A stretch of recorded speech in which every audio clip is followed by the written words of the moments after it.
Hello everyone and welcome back guys to round 1 of the 2020 Manufacturers Series. We're here for the real 2020 campaign, 40 rounds ahead of us.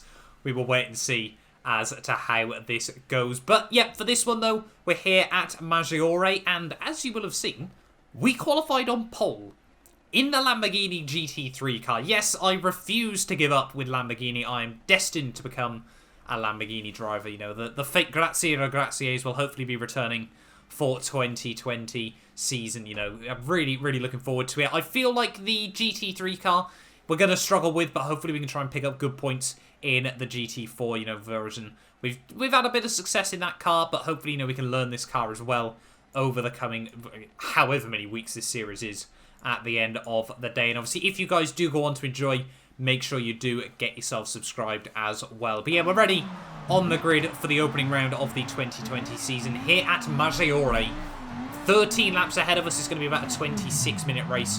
Hopefully, like I said, we can just keep it nice, clean and tidy for this one. But yeah, back in the Lamborghini, starting on the racing mediums. It's a racing mediums and hard race ahead of us. So hopefully we can just have a good race. But it's going to be lights out, and away we go then for the start of the 2020 Manufacturers Series. Hopefully we can kick this off with a good result. And yeah, I'm trying to learn on GT Sport. I need to be calmer, I need to be more relaxed. You know, when it goes pear-shaped with this car, which it will, because this car eats through its tyres, you know, I need to be prepared and, you know, need to be smoother with it and everything like that. So hopefully, you know, it's not going to be instant. It's going to take time to make that sort of progress with this car, but we shall wait and see and hope that in the future we are ready for it as well there. Coming on to lap 1 though, you can see getting a nice clean getaway. Sometimes in towards someone you can get some deadly dive bombs, but this car, generally speaking, I think one of the quicker ones down the straights. So, you know, normally, unless you get one of those weird buggy starts where someone's a lot closer to you than they should be, we were okay. And, you know, over the first couple of laps, I was really just hoping we could break out of the suck zone here as we head through the S's for the first time, just to be a little bit risky. In all honesty, running a bit close to the grass in a couple of places. But, you know, we need to try and push, open up that margin on this opening lap here. And when this car was on, you know, good tyres, it felt really good. It felt nice and planted, nice and stable for the most part. But yeah, we just need to breathe and keep it smooth, because like I was explaining in the Nations Cup video, it's so easy. Just, you know, try and drag these cars around. They really do need to be handled like go-karts. GT Sport is just a completely smooth-based game. You've just got to be smooth to try and get anything possible out of these cars. But yeah, towards the end though of lap 1, we built ourselves already up about a 1.5 second margin. There was a bit of action going on behind us though, but I think generally speaking, if those guys weren't fighting, it was probably going to try and, well, I was going to try and hold it at around that margin. Just hope that we can, you know, keep it up and keep the, you know, over the 1 second margin outside the suck zone at the end of the day. But at the final corner though, to finish off lap 1, you can see we'd actually opened up about a 2.5 second margin at the front of the field. So the first few laps of this race, up until the first pit stop, would be very quiet. But by the end of lap 5, we were really starting to struggle on these mediums here. We'd have to dive it in on the end of the lap onto a set of the hards. And this is another thing that I've learnt with the Lamborghinis. You know, V10s even, I should say.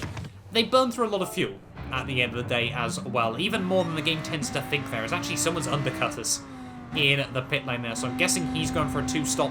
You know, he's going to try and keep the fuel good at the end of the race here. But coming out of the pit lane though, we're not going to worry about that. We're just going to keep our head down, focus on our own race, see where we end up, see what we can do. Everything like that. Is actually the Subaru, I think that is just in front. No, I don't know what that is, in all honesty. It's definitely a Porsche as well as something else. He picks himself up a 2-second time penalty from all of that. There is the Porsche, I think, is being a bit of an arse, in all honesty. He's actually, yeah, going to go back up the inside of him in towards the next corner there. It is a Lexus, and it's actually the Porsche that picked up a pen.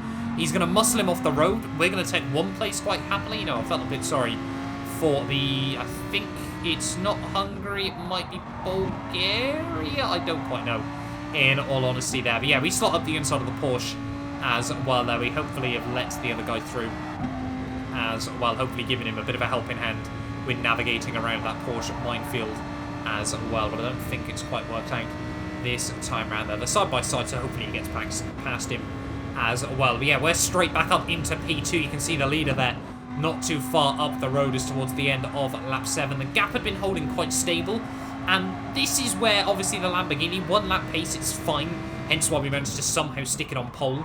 But yeah, other cars just run rings around it when the tyres start to get a bit low, and that's probably not helped by me either. You can definitely get some good results out of the Lambo, but I think, yeah, strategy is very, very key as well. As you can see, actually the Mercedes losing not much time at all through the pit stops here, so perhaps a 2-stop might have been the way to go in this car, because you really do not lose out that much time around this circuit with a pit stop there. So yeah, we're back up though into the lead of the race. Hopefully we can just try and hold on to this as best as possible over these next couple of laps. I'm guessing the Merc has gone on to another set of the medium compounded tyres here, you know, if he was able to take them that far in this race there. And yeah, these two behind us would start battling over these next couple of laps, but you can see though the Mercedes would get back up behind us here onto lap 10. 3 laps to go. These hard tyres were staying in a much better zone than the mediums had done, so I wish I'd actually started on these and taken them a bit further in this race, or even just pitted onto them just 1 lap earlier in this race. But coming down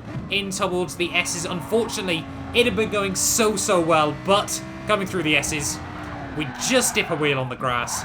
That's going to put us into the wall. We're going to pick up some damage as well from that one. Try to get back going the right way as quickly as possible. There you can see another Porsche actually driven by a German is going to fly past us as well. There are another couple of cars are going to sneak past as well. And yeah, that was a bit heartbreaking at the end of the day. We tried so hard, but with 3 laps to go, we just made a critical mistake there. And yeah, unfortunately, we'd drop back down the order once again here. And yeah, that was a bit heartbreaking, I will be honest there. There's still a bit of a battle going on at the road. Hopefully, though, we can just keep our head down and keep focused between now and the end of the race. However, obviously, thanks to that, I was very much considering diving into the pit lane and going on to a set of the mediums for the final couple of laps. You can see the pace was a little bit slower on these hards. You know, lighter fuel as well is obviously something you need to take into account. So yeah, we're going to dive it in on the end of this lap. We're going to make yet another mistake on the hards, which I think, yeah, basically confirmed to me we were going to have to dive it in to the pit lane now. We've slotted down into P6. We've made another mistake in towards the penultimate corner there, which is going to give us another half-a-second penalty. So not only are we going to be pitting again, we've got 2 seconds of penalties as well that we're going to have to try and get rid of over these next couple of laps here. It's all got a bit pear-shaped at the moment, but, you know, if we can still finish in, you know, inside the top 8, top 10, I will take that at the end of the day, you know, for a rough first round of the championship. Topping up the car with a bit of extra fuel as well, and yeah, we're actually going to come back out in P6 of this race there, back out of the pit lane, and unfortunately, that would basically be the end of action. We had a lot in the Nations Cup race in the go-karts, but yeah, this Lamborghini didn't quite create the same effect here today. As we head on to the final lap, there was 7 seconds ahead of us, 7 seconds behind us. I think that's Croatian, does come through for the race victory. They're ahead of the Toyota GT86. The German in the Porsche in 3rd. They're ahead of a couple of Spaniards, 4th and 5th. But we come through for P6 then at the end of the day. We set the fastest lap of the race as well, so I guess that's a bit of a consolation prize as well. No! I was right. It was a Subaru all along. Why did I ever doubt myself in these races? But yeah, an interesting race in the end. Not quite what we wanted, but we will take it. There are a Brit just behind us in a Merc ahead of a Belgian in an F-Type there ahead of, you know, a nice variety of cars at the end of the day there. But yeah, that was a really good fun race though, guys. Hopefully you did enjoy this video. If you did, and you do want to see more of my 2020 Manufacturers and Nations Cup series, do get yourself subscribed for more GT Sport content on the channel, as well as a whole lot more. But yeah, that'll do us for this one though, guys, and hopefully I will see you back here next time where we head to round 2.